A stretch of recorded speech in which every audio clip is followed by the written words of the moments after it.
নারায়ণগঞ্জের রূপগঞ্জে প্রতারণার মাধ্যমে ঘোড়ার মাংস গরুর মাংস বলে বিক্রির অভিযোগ উঠেছে।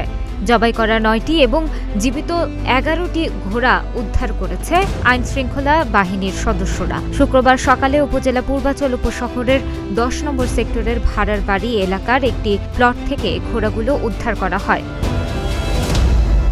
পূর্বাচল পুলিশ ফাঁড়ি ক্যাম্পের ইনচার্জ হারুনুর রশিদ জানান, পূর্বাচল ১০ নং সেক্টর হাড়ার বাড়ি এলাকার একটি প্লটে ২০টি ঘোড়া জবাই করার উদ্দেশ্যে নিয়ে আসে একদল অসাধু ব্যবসায়ী। পরবর্তীতে তারা ৯টি ঘোড়া জবাই করে ফেলেন। শুক্রবার ভোরে স্থানীয়রা বিষয়টি টের পেয়ে পুলিশের হটলাইন 999-এ ফোন দেন। পরে পূর্বাচল পুলিশ ফাঁড়ি ক্যাম্পের পুলিশ সদস্য সহ আইনশৃঙ্খলা বাহিনীর সদস্যরা সেখানে অভিযান পরিচালনা করেন। আইনশৃঙ্খলা বাহিনীর সদস্যদের আসার টের পেয়ে অসাধু ব্যবসায়ীরা ঘোড়াগুলো রেখে পালিয়ে যায়।